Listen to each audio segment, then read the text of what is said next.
We will try to fix this GT using Tony's GTV kit. Oh, made it that time. Watch them say that it's because of these pads on the end. Don't break it. Don't break it. Don't even mess with it. Yeah, that's Bad enough. Okay.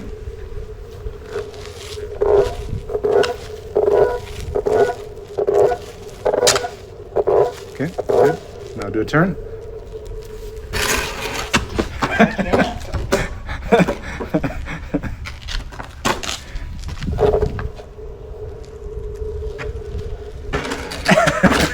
that's like. How have they not done anything about that? I don't know.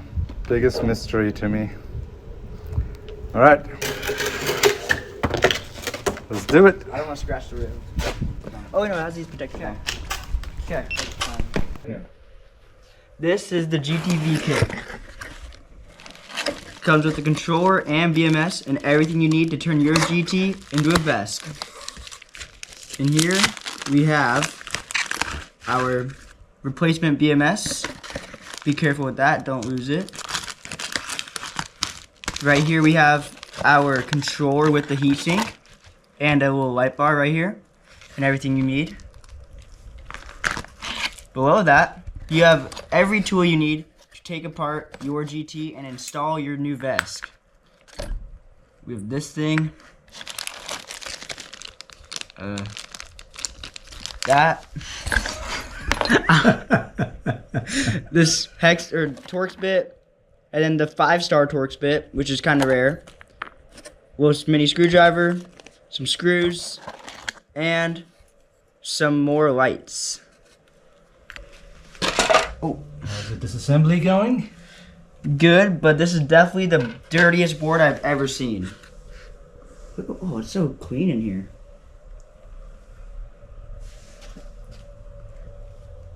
Alright, first thing to get unplugged is the battery connector. After that, order is not very important. Capacitors may still have charge, but probably not. And now, our controller is disconnected. You can power it on. Oh yeah, I can try and power it. Oh, the button's not connected. Yeah, there's no charge left in that capacitors, so it's now safe to handle. So it comes with this super handy tool to take these connectors off. Usually it's a big pain trying to use like pliers or your fingers to get this off, but with this tool, it makes it super easy. Now, just like that. And I'm pretty sure that this one right here goes over here. Yep.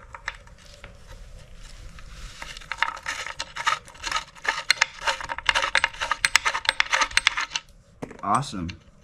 So much nicer than doing it by hand.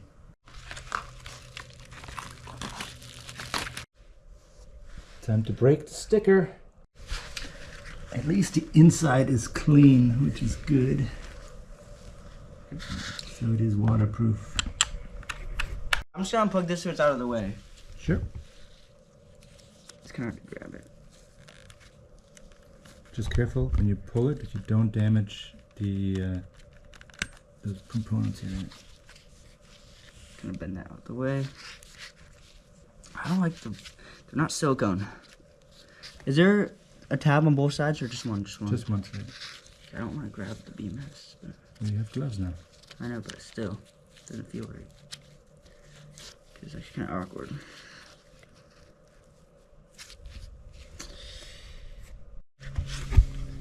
It was really hard to reach this connector, so we just lifted the battery out of the case, and then that way we could get the connector off. These are the GTV kit LEDs, and these are the Future Motion LEDs. The Future Motion LEDs are much bigger, and there's a lot more of them. But are they brighter? They look brighter.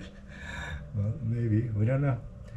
So here is why Tony's GTV BMS is safer than the float wheel BMS. As you can see right here, there is a direct connection between the XT60s which means that the BMS cannot cut power. So it's basically wired for charge only. Alright, we did the BMS side first, so the spark will come when we connect right here at the controller. Alright, just a little pop. I'm going to plug this in too. If I can. There you go. A little click. Alright, let's see if it turns on. Oh, sorry, I forgot. That's bright. Alright. Double click it now.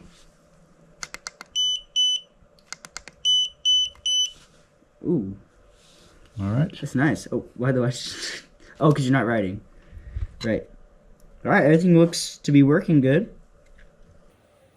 Alright, we connected to it, and it looks like it already comes with the float package pre-installed, but it also comes with Little Fokker V3 firmware, which I find extremely annoying because it is not a Little Fokker. So we're going to use the proper firmware, custom file, ADV200, and we're loading the new 6.5 firmware. So let me do a backup.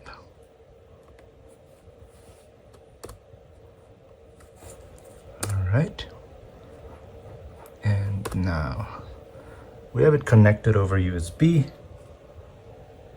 So loading firmware is really quick. Look at that. This is not accelerated. So that's nice. All right.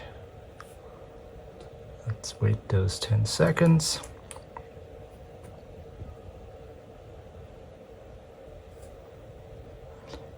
And then reconnect. There we go.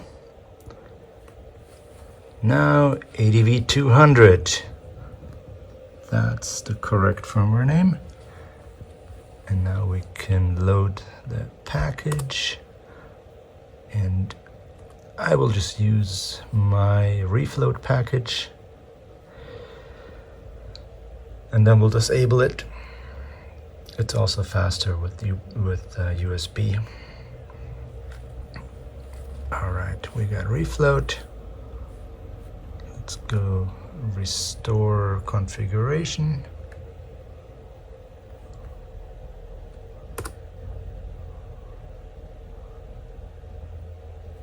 So check this out now.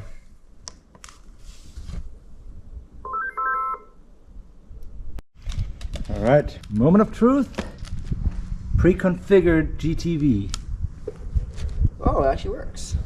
Works out of the box. Oh, no crunch. Look at that. And no nose isn't scraping the ground when I turn. And it's already better. Oh, torque test. Okay, hold on. I need a good lineup.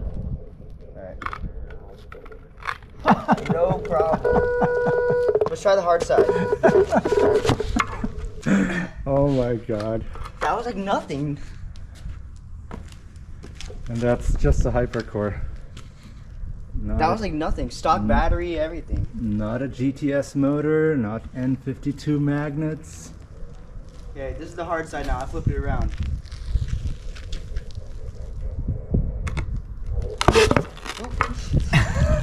Take the dog out. Nice. Nice.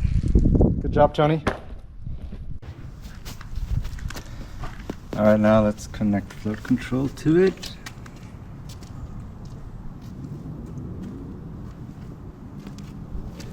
Hey, no alerts. That's good. Okay, that was kind of bad. First one was better. That wasn't too bad.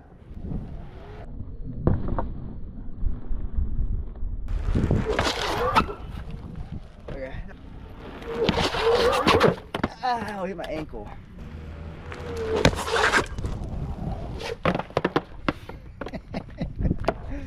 Alright. Alright, so here it is. Riding it. feels good.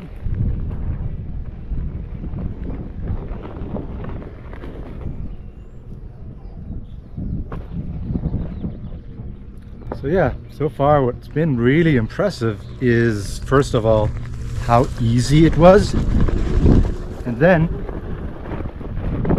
how it worked out of the box. I didn't have to actually change any settings. It just worked the way it came. I didn't have to do motor calibration, IMU, none of that. It just worked. I know it's not going to work for everybody just like it, but it was pretty impressive how good it is without any tuning. So